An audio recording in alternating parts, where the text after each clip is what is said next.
जय वीर हनुमान। आज हम आपके लिए इस वीडियो में लेकर आए हैं बजरंगबली से जुड़ी हुई एक कहानी।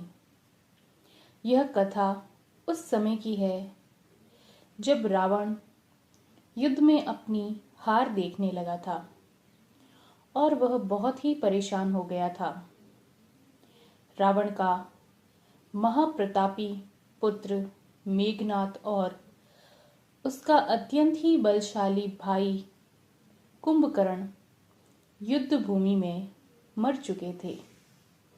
ऐसी स्थिति में रावण ने पाताल लोक के स्वामी अहिरावण को मजबूर किया कि वह भगवान श्री राम और लक्ष्मण का अपहरण कर ले।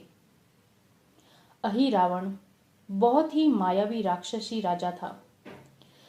उसने हनुमान जी का रूप धारण किया और अपनी माया से भगवान श्री राम और लक्ष्मण जी का अपहरण कर लिया और उन्हें पाताल लोक ले जाने में सफल भी हो गया। वह सुबह हुई और जब सबने देखा तो श्री राम के शिविर में हाहाकार मच गया कि भगवान श्री राम कहाँ हैं, और उनकी सभी लोग खोज करने लगे। एक बार फिर बजरंगबली भगवान श्री राम और लक्ष्मण को ढूंढते ढूंढते पाताल लोक में जाने लगे, क्योंकि पाताल लोक के 7 द्वार है और हर एक द्वार पर एक पहरेदार था।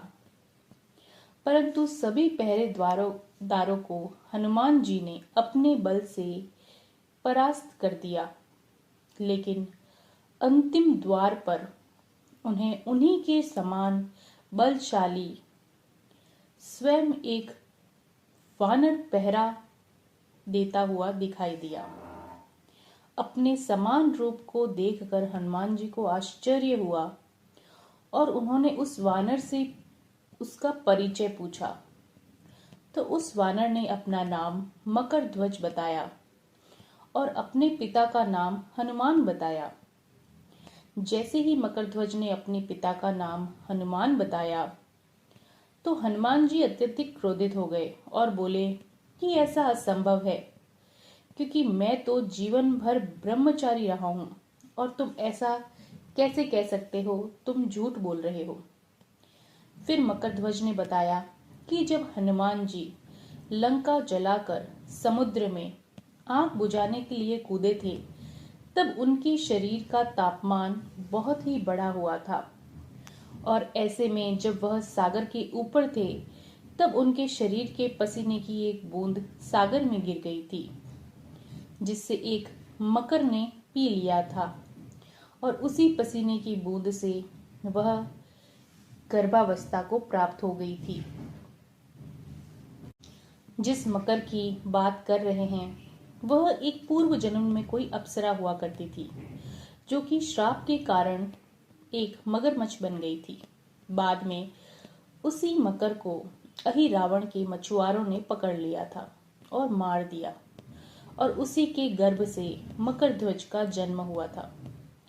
बाद में वह अप्सरा भी श्राप से मुक्त हो गई, और जब यह कहानी हनुमान जी ने मकरध्वज से सुनी तो मकरध्वज को अपने गले से लगा लिया।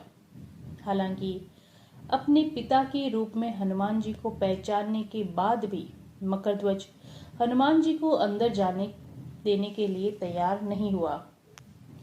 अपने पुत्र को स्वामी भक्ति पर इतना अटल देखकर हनुमान जी बहुत प्रसन्न हुए और दोनों में भयंकर युद्ध हुआ, किंतु अंत में हनुमान जी ने अपनी पूंछ से जो है अपने ही पुत्र को बांधकर दरवाजे से हटा दिया, और हनुमान जी ने राम और लक्ष्मण को अंतिम में मुक्त करवा लिया। बाद में मकरध्वज को ही पाताल का नया राजा स्वयं भगवान श्री राम ने ही घोषित किया। मकरध्वज का मंदिर भी जो है वह भारत में स्थित है और यहाँ पर काफी श्रद्धालु जाते हैं। मकर ध्वज का जो पहला मंदिर है वो द्वारिका गुजरात में है और मुख्य द्वारिका से यह लगभग 2 किलोमीटर की दूरी पर है और इस मंदिर को दांडी हनुमान इस नाम से जाना जाता है।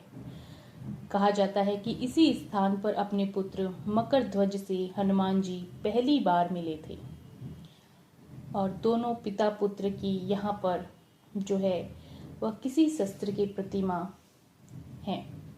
दूसरा मंदिर जो है वह ब्यावर में स्थित है जो कि राजस्थान में है। यहाँ भी पिता पुत्र दोनों की पूजा की जाती है। इस प्रकार रामायण के इस अध्याय में एक छोटी सी कहानी है जहाँ पर भगवान हनुमान अपने पुत्र मकर ध्वज से मिले थे। जय वीर हनुमान।